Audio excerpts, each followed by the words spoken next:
Rajkot પીજીવીસીએલનો video viral થવાનો મામલો viral વિડિયોમાં કનક road પર આવેલી પીજીવીસીએલ ઓફિસના કસ્ટમર કેરના કર્મચારીઓ આરામ કરતા દેખાયા હતા। સમગ્ર મામલે જુનિયર ઇજનેર એસી ધડુકે મીડિયા સાથે કરી વાત વિડિયો વાયરલ થયો છે, જે પીજીવીસીએલના મેનેજમેન્ટના ધ્યાને આવ્યું છે। મેનેજમેન્ટ દ્વારા તપાસના આદેશ પણ આપવામાં આવ્યું છે। કસ્ટમર કેરની કામગીરી માટે પ્રાઇવેટ એજન્સીને કોન્ટ્રાક્ટ અપાયેલો છે। આ વિડિયો રાતનો હોવાનો પ્રાથમિક લાગી રહ્યું છે। હાલ વિડિયોને લઈને તપાસ શરૂ કરવામાં આવ્યું છે। તપાસ બાદ પીજીવીસીએલના ઉચ્ચ અધિકારી નિર્ણય લઈને કાર્યવાહી કરશે। બાઇટ એસી ધડુક, જુનિયર ઇજનેર, રાજકોટ પીજીવીસીએલ। મારું નામ છે AC Dhaduk, junior engineer. Sir, frequency સેન્ટરનો વિડિયો વાયરલ થયો છે, હકીકત શું છે?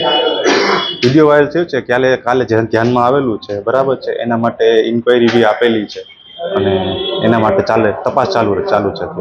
સર, કોન્ટ્રાક્ટ કોનો આપેલો છે અને જે ઉડતા ઝડપાયા છે ગઈકાલનું હોવાની વાત છે, તો હકીકત શું છે? ગઈકાલનો છે એ સ્પષ્ટ થયું નથી, ક્યારનો છે એમના માટે તપાસ ચાલુ છે કે કદાચ 15 દિવસ, મહિના દિવસ કે 2 મહિના પહેલાનો હોઈ શકે છે, બરાબર। એ સ્પષ્ટ થયું નથી કે ગઈકાલનો છે। આ છે ને રાતનો હોય એવું લાગી રહ્યું છે, રાતનો, મોડી રાતનો હોય એવું લાગી રહ્યું છે। સ્પષ્ટ ટાઈમ તો ન કહી શકાય। આ મામલે શું કાર્યવાહી થશે?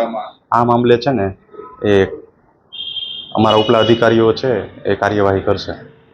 સમગ્ર મામલે તપાસ કરવામાં આવશે? સમગ્ર મામલે તપાસ કરવામાં આવશે ને તપાસ ને જે બહાર આવશે એ પ્રમાણે કાર્યવાહી। કઈ એજન્સીનો જે કોન્ટ્રાક્ટ આપેલો છે કર્મચારીઓ? આ બેસ્ટ કરીને કંપની છે, પ્રાઇવેટ એજન્સી છે, એને કોન્ટ્રાક્ટ આપેલો છે।